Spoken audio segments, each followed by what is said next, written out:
Eureka! Nous allons voir ensemble comment fabriquer un piège à frelons asiatiques. Voici les différentes étapes à suivre.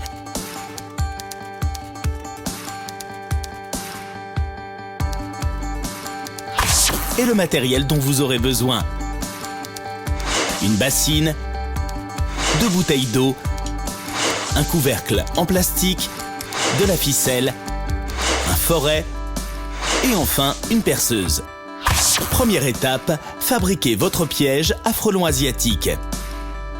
Prenez la bouteille numéro 1, coupez son goulot et enfoncez-le dans le corps de la bouteille. Avec la perceuse munie d'un foret de 5 mm, percez le fond de la bouteille de plusieurs trous. Ensuite, prenez la bouteille numéro 2 et coupez son culot sur environ 10 cm de haut. Puis, enfoncez le culot de la bouteille numéro 1 dans celui de la bouteille numéro 2. Pour donner aux autres espèces que les frelons une chance de s'échapper, faites des trous avec un foret de 6 mm tout autour de la bouteille numéro 1.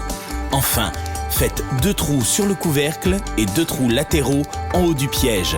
Passez-y de la ficelle pour maintenir le couvercle et créez une attache pour suspendre le piège. Deuxième étape, utilisez un appât sélectif pour attirer les frelons asiatiques. Versez un appât le plus sélectif possible dans la bouteille par le haut. Le but est de piéger autant que possible seulement les frelons asiatiques et surtout pas les abeilles. L'appât sélectif le plus efficace se compose de 1/4 de volume de sirop de grenadine ou de cassis utilisé pur, un demi-volume de bière brune et 1/4 de volume de vin blanc qui repousse les abeilles. Rechargez le piège en appât tous les 15 jours environ. Troisième étape, utilisez les pièges à frelons asiatiques aux bonnes périodes.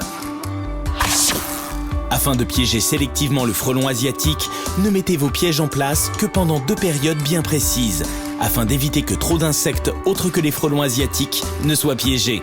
Du 1er février au 15 avril, période où le frelon asiatique sort d'hibernation, et du 15 octobre à la fin novembre. Quatrième étape, placez les pièges à frelons asiatiques.